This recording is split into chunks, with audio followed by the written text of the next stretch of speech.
at the 5-10 with an agreed upon $20 straddle, in for 3,000, and in this first hand we are actually playing 5-10, 20-40, and our rate's a 120 from the button with pocket 10s. Only the $40 straddle calls, and we go heads up to King Jack 7 with 2 hearts. Not a good flop for my exact hand, but my opponent may not have much on this board, given that he was incentivized to continue with a lot of hands pre-flop after being laid a good price. When he checks, I bet 120 to get a better sense of where he's at, and I get clear info as he folds. Nice to take down an early hand to start the session. I then upgrade from 10s to kings when I'm in the straddle, and when low jack raises to 80, I get a little tricky and flat. We take a flop heads up which comes queen queen 7 with a diamond draw, and action checks through. Turn comes a 9 of hearts adding a few straight draws. I check again, and this time low jack fires 70. Having underrepresented my hand thus far on a board with various draws available, I decide to raise to 230.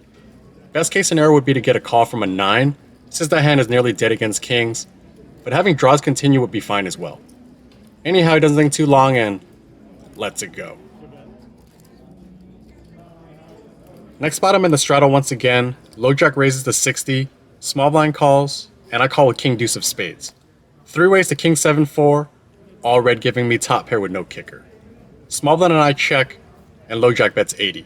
Small blind folds, and I proceed with a call. Turn comes a 10 of spades, I check once again, and this time low jack checks back. River rolls off a board pairing 4, and given that low jack checked back the turn, it's reasonable to assume that I've got the best hand.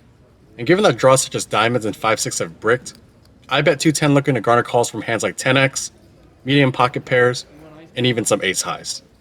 And after a little bit of deliberation, low jack puts in the call. I table, and it's good. Shortly after I raise to 60 from the cutoff with pocket jacks, the straddler defends and the flop comes 7-4-4 rainbow. Straddler checks, I bet 60, and she check raises to 220. I don't think she plays a big overpair this way, so hands that naturally come to mind are 7x, 4x, 5-6, and some suited hands that can turn backdoor flush draws. I call, and force through comes a queen of diamonds completing the rainbow. Straddler checks now, and unless she's playing a 4 or pocket 7s in a tricky way, I think I've got the best hand, and fire 310. Straddler calls, and the river comes a 6 of clubs, so pretty much a blank. Straddler checks, and if I had the best hand on the turn, I should still have the best hand and bet for value. That said, my target here is pretty slim, with just a 7 I think, and the question is if that hand would call a bet. And I think the answer is yes. In the moment though, I decided to just take my showdown value and check back. Straddler tables pocket 8s, so I've got the winning hand, but likely missed out on some value.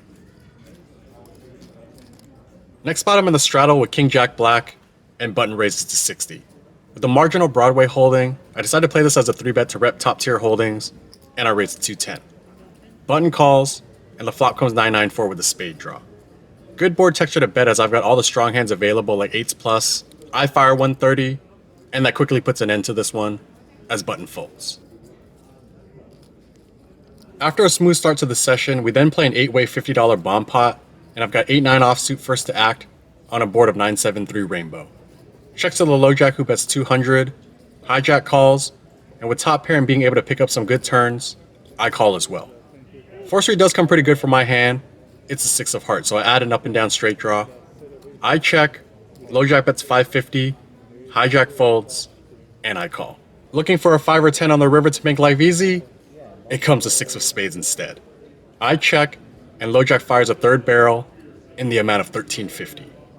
And yeah, just a pretty tough spot. The river pairing the board counterfeits 7-3, but aside from that, I pretty much lose to everything else. I don't think he necessarily has a better 9, but it's possible that he can have pocket 10s, 7s, 3s, as well as a bluff like 6-8 that got there on the river.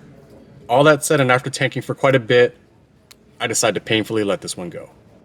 Nice play. Hand immediately after the bomb pot, middle position raises to 60. There's a caller in between. I flat the big blind with pocket 10s, and then the straddler further increases the price to 360. The other 2 players fold, and I'm not ready to let this one go, as I'm still crying me a river from the previous hand. I call, and we take a flop heads up which comes ace queen 9 with 2 spades and a heart. Playing 2k effective, I check, and the straddler down c bets 270. Although this board heavily favors my opponent, I can still have some strong hands myself with ace queen, pocket 9s, and occasionally pocket queens.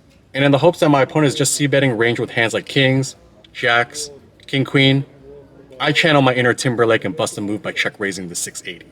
As my opponent goes into the tank, I sit there praying that this goes better than that infamous episode of Punk'd with Ashton Kutcher and JT, and after some deliberation, my opponent folds. Fortunate to get this one through. Next spot I raise the 60 from the low jack with ace-4 of spades. Button, big blind, and straddler call, and we go 4 ways to king 6-5 with a club draw, and action checks through. Turn comes the 6 of hearts, and big blind bets 90. Straddler folds, and I get a bit sticky here and call, and the button folds. Heads up to a river, which comes at 8 of spades. Big blind bets again, this time for a large amount of 330. With this bet he's saying that he's got a 6 or better, and although I didn't necessarily buy that story on 4th Street, I also got too sticky with my exact hand as I should have a good amount of better hands that I can call with. Long story short, I don't like how I played this one, and fold. Shortly after, there's a middle position raise to 60, small blind and big blind call, and I call from the straddle with queen jack offsuit. Looking back, I probably could have mixed in a 3-bet squeeze, since this hand can struggle multi-way. Anyhow, we go multi-way to 10-6-4 with a club draw, and action checks through. Turn comes a jack of hearts giving me top pair, blinds check, and I decide to bet 140. Middle position things for a while, and raises to 600. The blinds fold, and I'm admittedly perplexed in this spot. I don't expect to be against an overpair since it's reasonable to assume that those hands bet the flop. He could have me outkicked with a better jack, which makes sense. A hand like king queen is also plausible. The challenge I'm facing though is that my opponent has been pretty snug and been playing tight aggressive, which makes me uneasy about my hand. Looking back, playing this as a check call would have been better, but I fall to the aggression and somewhat painfully let this one go. Nice play by my opponent. Next hand, big blind buys the button and posts a straddle. Under the gun raises to 50, and I'm next to act with pocket kings and 3-bet to 150. Button cold calls, and under the gun calls as well. We take a flop 3 ways, which comes 10-8-6 with 2 clubs and a diamond, so pretty iffy board for the kings, and action checks through. Turn comes a good card, it's the 8 of hearts pairing the board. Under the gun checks, and I bet 250. Button calls, and under the gun folds. River comes another pretty good card, it's the 6 of hearts double pairing the board. Although my opponent can have some 6x and 8x, my read is that he's got something like jacks, 9s, 7s, and some suited 10x. I try to target those hands, and given that clubs do break out, I opt for a more polarized sizing of 720. My opponent then goes into the tank, so good news as he may be mulling it over with the aforementioned range of hands, so definitely hoping for a call, and after a minute or so, he decides to release his hand. No additional value, but if you guys enjoy relatively clean runouts when holding an overpair, I'd appreciate it if you hit the thumbs up and subscribe buttons. I then pick up the opposite of a premium in the straddle with 4-5 off, and after hijack raises to 50 and big blind calls, I close the action and toss in the extra 30. And well, those $10 chips remind me of something else blue after flopping a double nut shot on A7-3 rainbow. Checks to the hijack who bets 100, big blind calls, I call looking to drill the turn, but it comes a king. Checks to the hijack who jams for 600, and unfortunately, that'll be an unhappy ending to this one. An orbit later, cutoff raises to 50, and I've got ace-3 on the button, and insert a light 3-bet to 180. Cutoff calls, and the first 3 cards are pretty juicy, queen jack 10 with the hard draw. Cutoff checks, and although my hand mostly misses on this board, I can still represent all the strong hands, and I bet 200. Cutoff calls, and the turn comes a blank 5 of spades. Cutoff checks with around 1700 back, and given that the board texture has not changed, I'm just going to keep going for it, and I bet 580. Cutoff looks like he wants to continue, but ultimately finds a fold instead. Glad to get this one through, and lock up some chips with ace high. Next hand, hijack calls 20, and cutoff min raises to 40. I've got a fun hand on the button, and 3-bet to 120. Straddler and cutoff call, and we take a flop 3 ways, which comes king 4-3, all black. When the opponent's check to me, I should be betting this texture pretty often, but with poor backdoors, I play this one soft and check back. 4th Street comes a 10 of hearts and action checks through once more. River rolls off the ace of spades and action checks to me for a 3rd time. With 8 high, I channel Pitbull and take the green light to be aggressive and bet 220. Hoping to get this one through, but unfortunately the straddler calls, cutoff folds, and the straddler wins with ace queen of hearts. A few more hands to run through. I make a light open to 60 with 10-9 offsuit, button and the blinds call, and we go 4 ways to queen queen 8 with a club draw and giving me an inside straight draw. Checks to me, and I fire out a c-bet of 180. I get mostly good news as button and small blind fold, but the big blind calls.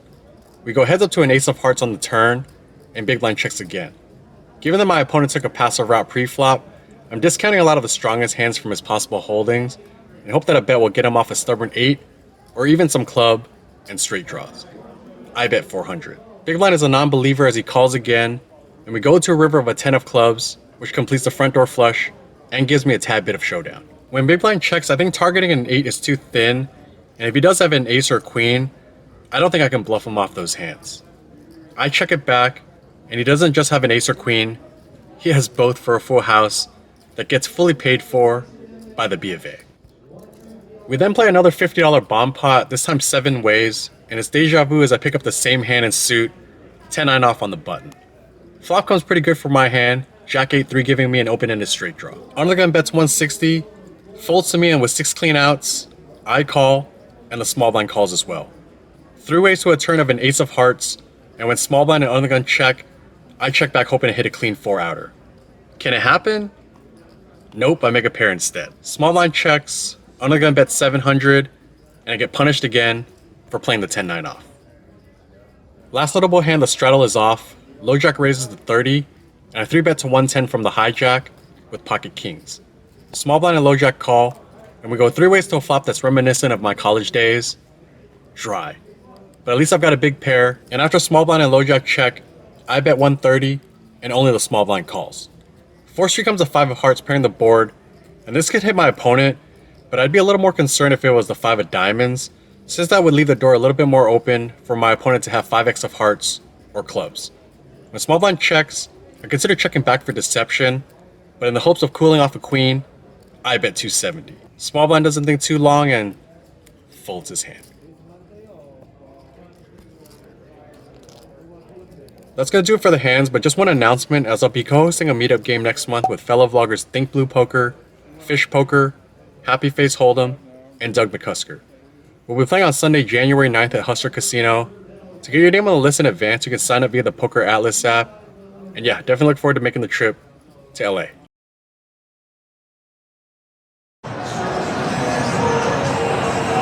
Alright, just finished the 5-10, most of the time 20 no limit here at the Wynn. At my best point, I was up around 1500, then tried to make a few moves that didn't work out. Some did work out, luckily, but I got down to being around 2800 when I bought in for 3000, but ultimately navigated some spots and ultimately cashed out 4065. So book a profit of 1065. I'll take it. Game was pretty tough. Lineup is always going to be tough, I think, in these 5-10 games. But happy with this result. And as for tomorrow, I'm actually playing day 2 of the Venetian $600 event. So hopefully I bank that. With that, see you in the next video.